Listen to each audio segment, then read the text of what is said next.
बिस्मिल्लाहिर्रहमानिर्रहीम अस्सलाम वालेकुम। This is new syllabus Oxford primary mathematics workbook 5A और आज हम जो क्वेश्चन करने लगे हैं that is the second last question from mid year revision on page number 189। This is question number 44। ठीक है, तो ये हम क्वेश्चंस ऑलरेडी कर चुके हैं, लेकिन यहाँ पर हमारे पास ये रिवीजन से रिलेटेड क्वेश्चंस हैं। बड़ा ही इंटरेस्टिंग क्वेश्चन है स्टूडेंट्स, इससे आपको करने में बड़ा मज़ा भी आएगा और काफ़ी हेल्प मिलेगी। इस तरह के क्वेश्चन अगर एग्जाम में आ जाएँ तो आपने किस तरह डील करना है उसके लिए आपने वीडियो एंड तक देखनी है, स्किप नहीं करनी। और अगर आपको वीडियो अच्छी लगे तो प्लीज़ आपने अपने फ्रेंड्स के साथ शेयर करनी है और इसको लाइक करना है। ठीक है, तो स्टार्ट करते हैं। यहाँ पर हम पहले क्वेश्चन को असेस करते हैं, पढ़ते हैं, देखते हैं इसमें क्या है और फिर we are going to solve it. The figure below is made up of a rectangle and a triangle. As we can see, here we have two shapes. This is a composite figure of a rectangle and a triangle. The area of rectangle ABCD is 100 centimeter square. ये जो rectangle है इसका area हमें बता दिया और ये भी बता दिया कि जो side AB है it is equals to 20 centimeter. अब rectangle के बारे में अगर दो बातें इन्होंने हमें बता दी हैं कि इसका जो area है वो 100 centimeter square है और एक length बता दी that is 20 सेंटीमीटर, तो क्या हम ब्रेथ निकाल सकते हैं स्टूडेंट्स? इसकी ब्रेथ इन्होंने नहीं बताई है, तो बिल्कुल आसानी से निकाल सकते हैं students, because we know area of rectangle is equals to length into breadth. ठीक है, तो अगर हमारे पास यहाँ पर एरिया गिवन है that is 100 centimetre square, length given है दैट इज 20 और ब्रेथ निकालनी है, तो ब्रेथ निकालने के लिए हम सिंपली क्या करेंगे, जब दो चीज़ों को मल्टीप्लाई करके एक प्रोडक्ट आता है स्टूडेंट्स और फिर अगर वही प्रोडक्ट एक हमारे पास क्वांटिटी के साथ गिवन हो और दूसरी क्वांटिटी निकालनी हो तो क्या करते हैं, हम डिवाइड कर देते हैं।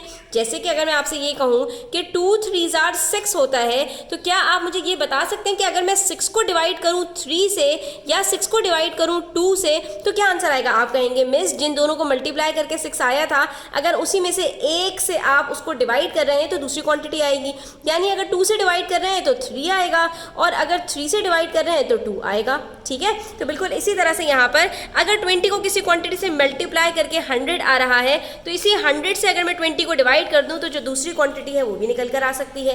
तो यहाँ पर हम ब्रेथ बड़ी आसानी से निकाल लेंगे, 100 को डिवाइड कर देंगे 20 से और यहाँ पर हमारे पास आंसर आ जाएगा 5 सेंटीमीटर। इसका मतलब है कि ये जो लेंथ हमारे पास B से लेकर C तक है या AD है ये हमारे पास 5 सेंटीमीटर्स की, और ये हमने कितनी आसानी से यहाँ पर निकाल लिया क्योंकि हमें एरिया ऑफ रेक्टेंगल निकालना आता था। ये हो गया हमारा यहाँ पर पहला स्टेप। ये मैंने क्यों किया है, क्योंकि इसकी हमें अभी ज़रूरत पड़ेगी। ठीक है, तो ये मैंने आपको यहाँ पर एक्सप्लेन भी कर दिया। उसके बाद हमें यहाँ पर बता रहे हैं कि भाई आपके पास जो बाकी इसके अंदर काफ़ी सारी लेंथ है जो खिचड़ी पकी हुई है वो भी ज़रा सुन लीजिए कि यहाँ पर A से लेकर F तक, यानी ये जो ट्रायंगल है इसकी एक लेंथ हमें बता दी कि वो 10 सेंटीमीटर्स है।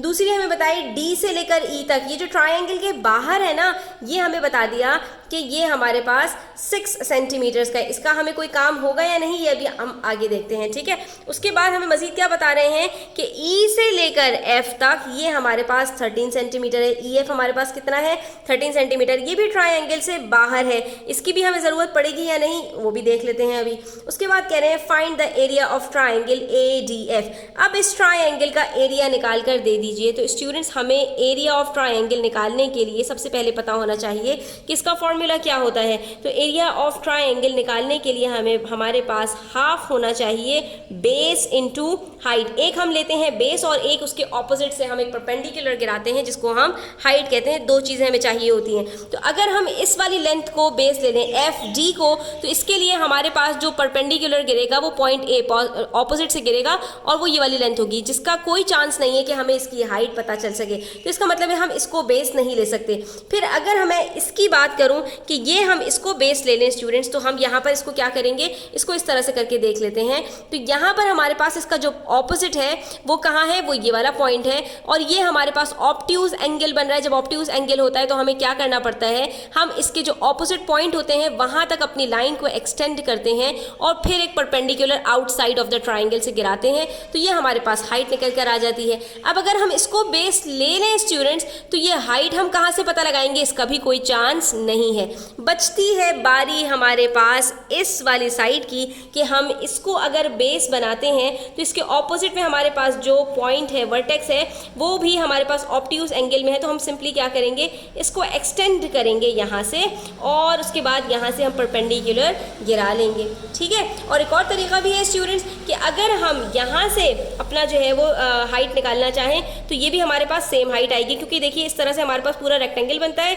तो जो हमारे पास ये हाइट होगी वो बराबर होगी ऑपोजिट साइड के रेक्टेंगल के अंदर, ऑपोजिट की जो लेंथ होती है वो बराबर होती है।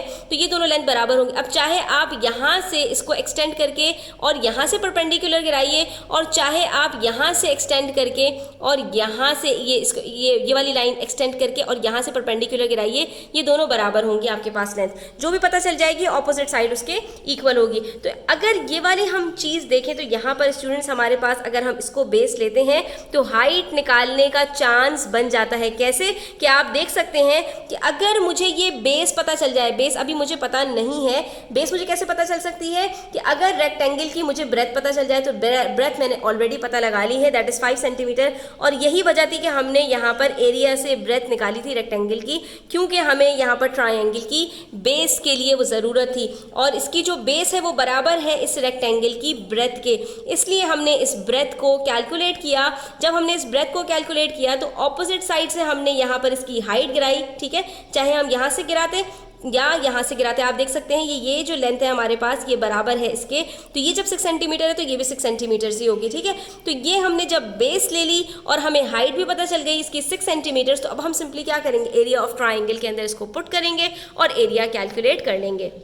तो अब हम देखिए यहाँ पर सेकंड स्टेप के अंदर एरिया ऑफ ट्रायंगल निकालने के लिए कहेंगे कि भाई हमें एक चाहिए बेस और दूसरी चाहिए हमें हाइट। तो बेस हमने ले ली बराबर 5 सेंटीमीटर्स के, ठीक है, और जब हमने ये 5 सेंटीमीटर्स ले ली तो इसके अकॉर्डिंगली हमारे पास जो हाइट आई है that is equals to 6 centimetres. इसका मतलब है कि ये वाली जो लेंथ थी इसकी हमें कोई भी ज़रूरत नहीं थी स्टूडेंट्स, ठीक है।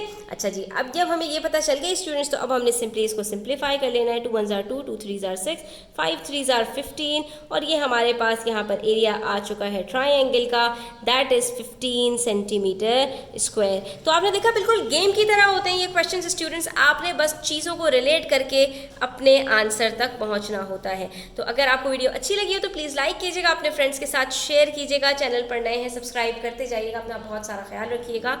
अल्लाह हाफिज़।